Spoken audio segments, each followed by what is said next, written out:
Teatha, Gate, Gate, Paragate, Parasamgate, Bodhi, Swaha. So now here, I am going to connect this Teatha, Gate, Gate, Paragate, Parasamgate, Bodhi, Swaha with the Bodhisattva Bhumis and the Bodhisattva path. In Tantric, 13 Bhumis. In Dzogchen, sometimes it considers 16 Bhumis.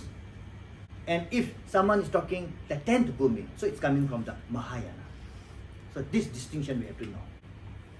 Teatha means here is the process.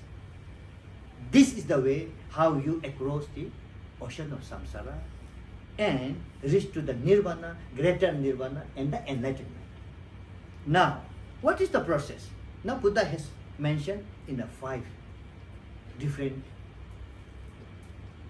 ways. The first is Gate, mean gone.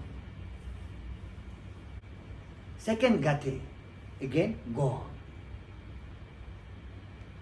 Gate, Gate. Paragate, gone beyond. Parasamgate, gone beyond and utterly. Bodhisattva became enlightenment. Now this we have to connect with the 5 parts of Bodhisattva. What are the 5 parts of Bodhisattva? The first one is Choklam, the path of accumulation. The second one is Jorlam, the path of application. The third one is path of seeing, that is Thonglam. And the fourth one is the path of meditation, Gomlam. And the fifth one is path of no more learning. So this is Milobilam. So now we are going to connect this Gate, Gate, Paragate, Parasamgate, Bodhisattva with these 5 parts. By practicing this Gate, Gate, Paragate, Parasamgate, Bodhisattva, how we can achieve these 5 parts of Bodhisattva and the 10 Bhumis, or 13 Bhumis, or the 16 Bhumis. Now first one is Gate. Now gone. That is connected to the path of accumulation, Choklam. Now, as we discussed before, we are in cyclic existence. Now, gone means, now how to go from this samsara? To go away from samsara, the first step that we should make is the path of accumulation, Choklam. Now, what is path of accumulation? Now, to get away from this samsara to the another shore called nirvana or Buddhahood, first and foremost we have to do is we have to make a merit. We have to engage our physical body and mental mind into a merit making. Without making a merit, we cannot develop ultimately the wisdom of great emptiness. So therefore, the first and foremost thing is we have to make a merit. So this is the reason why it is said the path of accumulation, Choklam. Now, when we accumulate the merit, that means we are already starting to move. Gone means the first step, gone. We are going away from committing sins, and now we are moving away from committing sin, and we are moving towards merit making.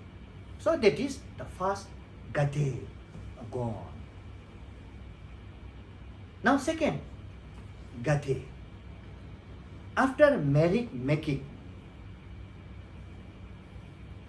then we have some kind of a readiness to understand the Buddha's teaching. Now, what is Buddha's teaching? Suppose, like practice of shamatha and vipassana.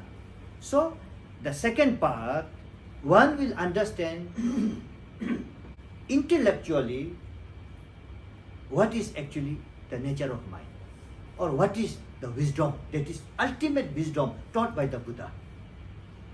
And this happens only because of the first gate, the merit making. Without accumulation of merit, we cannot go to the another path called the path of application. Now, what is path of application? Application means applying our mind to understand what is the reality of truth, what is the wisdom. So intellectually we will understand complete understanding of the wisdom of Buddha. One will understand what is the selflessness of I.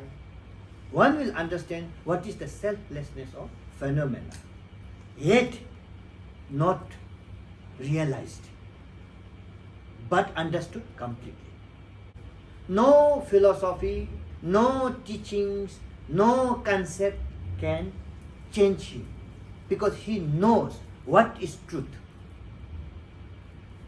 Intellectually, he will understand what is great emptiness. So once intellectually we understand, then we become firm. So actually, in some of sutra, they say that once you achieve the second part, the jorla, the path of application, you will actually not reborn in a 3 lower realm. Once you achieve the path of application. Now, first gate is connected to the path of accumulation. Now, second gate is connected to the path of application. Now, third, paragate means gone beyond. Now, what is gone beyond now? Now, he or she is not here in cyclic existence. Once you are away from cyclic existence, so it's called gone beyond. Once you realize the third path called Thonglam or path of sea, here he or she experiences. Not only experiences, he has actually the realize what is the nature of mind, what is the ultimate wisdom that is taught by the Buddha, the great emptiness. Here, not intellectual understanding, not just experiences. Here, he or she, the practitioner, had understood, experienced, and realized the great emptiness. So this is called path of sea. So when you realize this, there is no more samsara, there is no more cyclic existence. So that is the reason why we say paragate, means gone beyond. If we are still in the samsara, how can we say that we are gone beyond? So we can go beyond the samsara only we achieve the third path called Thonglam or path of sea. Now, I will connect from this third path, the path of sea, the first bodhisattva Bhumi starts. When the person or the practitioner reach to the third path called Thonglam or path of sea, that moment the person achieved the first bodhisattva Bhumi. Gate, para gate, gone beyond, para sam gate. That means gone utterly beyond.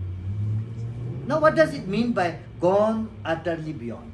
Now how to go utterly beyond? We already realize,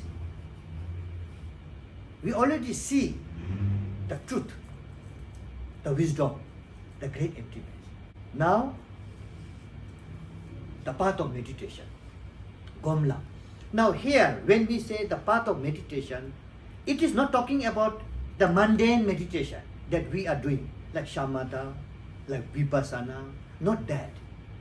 Here, the path of meditation means the person, the practitioner, has already realized the great emptiness, already experienced the great emptiness, already seen the great emptiness.